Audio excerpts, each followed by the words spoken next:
Ano ba itong pinag-uusapang ito? Gimikan lang, politika, showbiz? O ano nga ba? Alam mo yung pinag-uusapan natin, itong issue ng Pepsi Paloma na walang katapusan. Tuwing mag-ieleksyon, binubuhay ang istorya. Tuwing mag-ieleksyon ay pinalulutang. Tapos gumawa ngayon ng pelikulang The Rapist of Pepsi Paloma. Para bang ang pinapalabas ay biktima talaga ng rape. Ay ano ba talaga ang totoo dyan? Alam mo nung araw yan, matagal na akong pinag-uusapan yan eh. Wala namang napatunayan kung siya ay biktima ng rape o hindi. O rape o hindi. Ang tingin ko dyan sa akin pong opinion, ito ng mga panahong ito, gimmick lang, ng mga panahong pa lang yun. Nung kanyang, ano ba yan, talent manager para mapag-usapan. Alam mo naman sa showbiz eh. Kahit na wala katotohanan, kahit talagang wala, pero pilit iniaangat para mapag-usapan para kumita ang pelikula. Ay yung Pepsi Paloma issue, kaya lagi nilang binubuhay yan.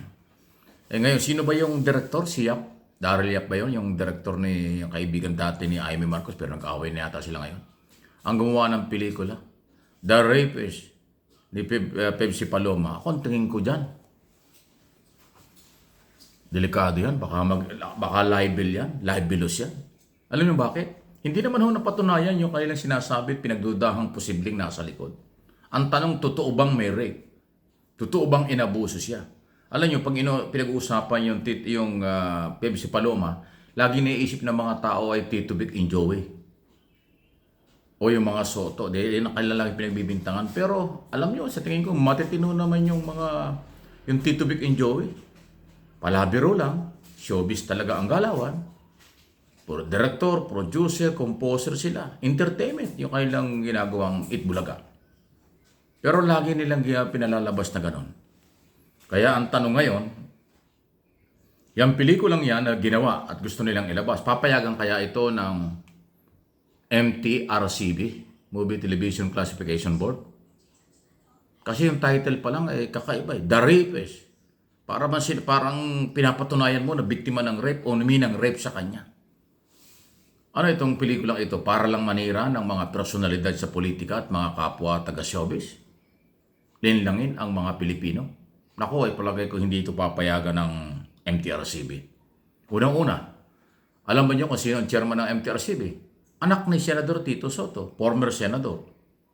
Lala Soto, di ba? At saka inuulit ko, ilang dekada na. Sino ba ang talent manager yan? Si De La Cruz nung araw na mag-gimmick, pasintabi na sa kabilang buhay na yan. Madaming gimmick yun pag mapag-usapan ng kanyang mga inaalaga bilang talent manager. Kahit hindi totoo, pinalulutang. Kahit na chismis lang, talagang pinalalaki. Diba? So, ewan ko, hindi naman ho ito pakikialam. Pero tanong lang, kasi public information ay mahalaga. Yung tamang impormasyon. Totoo bang biktima siya ng rape? Totoo bang may kinalaman ang mga kapwa ni artista at politiko ngayon tungkol dyan? O ginagawa lang ito para pagkakitaan? Ito balitang yan. O isong yan at pelikulang yan. Gagawin kaya ito? Papayagan kaya ito ilabas sa sinihan? Papayagan kaya itong ilabas ng mga kung saan in public? Kasi yung title pa lang po ay para bang naging positibo na. Abi kawawa naman po yung maaakusahan yan. At yung mga pagdudahan, baka paniwalaan ng tao.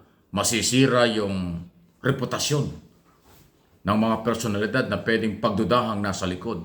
Kasi the rapist ng Pepsi Paloma, para bang yung mga, lumalabas na yung mga nang abuso, ng rape, parang gano'n ang dating. Eh wala naman napatunayan pa yan, ng ilang dekada na. Bay, delikado yan, ha?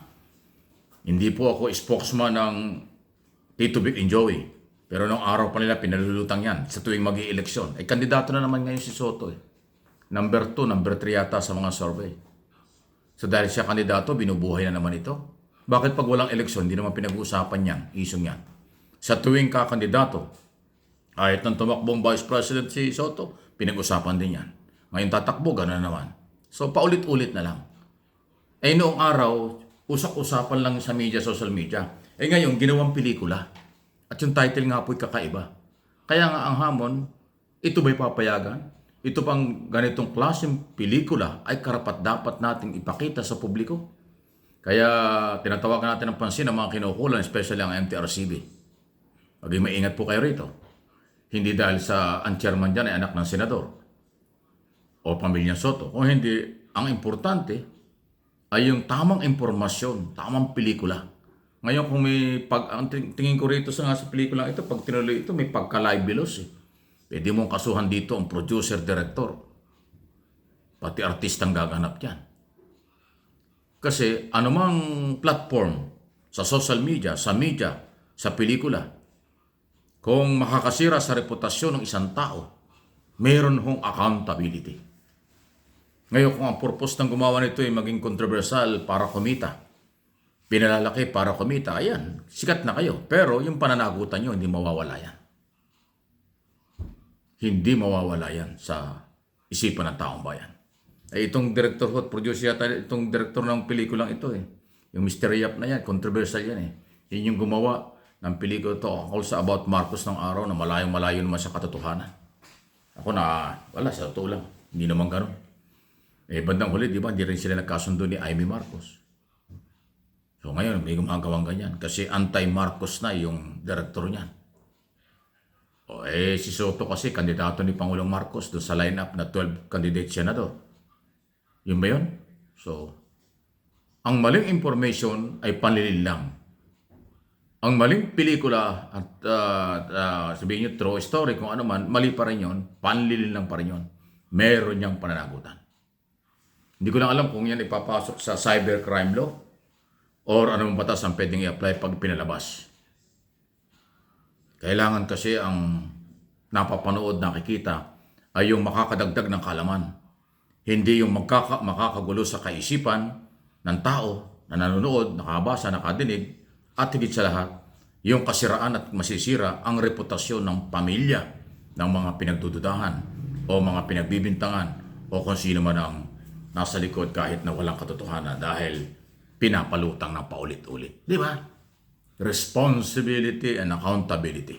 Mga showbiz, politics, business o anumang antas ng pamumuhay o anumang level ng isyong pinag-uusapan. Paalala lang akin po dito sa MA Pinoy TV. Kung yung mga gunita, nung araw, sumuporta rin ako nung magkaroon ng problema yung 8 Bulaga ng Tito Vic and Joey. Nung sila makalaban nila, ang mga dating producer nila at lumipat ang istasyon. Dahil nakita ko yung kailang kredibilidad at prinsipyo. Basta may prinsipyo, tinusuportahan ko kahit hindi ko kilala. At ilang beses nga akong pinasalamatan ni Joey De Leon sa kanyang programa doon sa Itbulaga. 3 beses yata akong nabanggit ng pangalan ko doon sa kanilang show. Di ba? Voluntary kong pagtulong yun. Dito sa isyong ito, voluntary kong ginagawa rin dahil ang purpose nito hindi paninira sa producer, director, kung hindi ating pangalagaan ang reputasyon ng mga tao na maaaring matatak, madiin, maisip ng mamamayan na totoo kahit na hindi naman totoo. Bakit ngayon ninyo ulit binubuhay ito? Di ba? Ano talaga ang tunay niyong layunin? Siraan ng administrasyon? Siraan ng Tito Vic and Joey? O para kumita lang kayo? Ay, delikado yan. May pananagutan pag wala sa lugar. Please like and share itong video ito. Pang pelikula, pang showbiz, pang politika, pang reputasyon ng lahat, kailangan natin pangalagaan.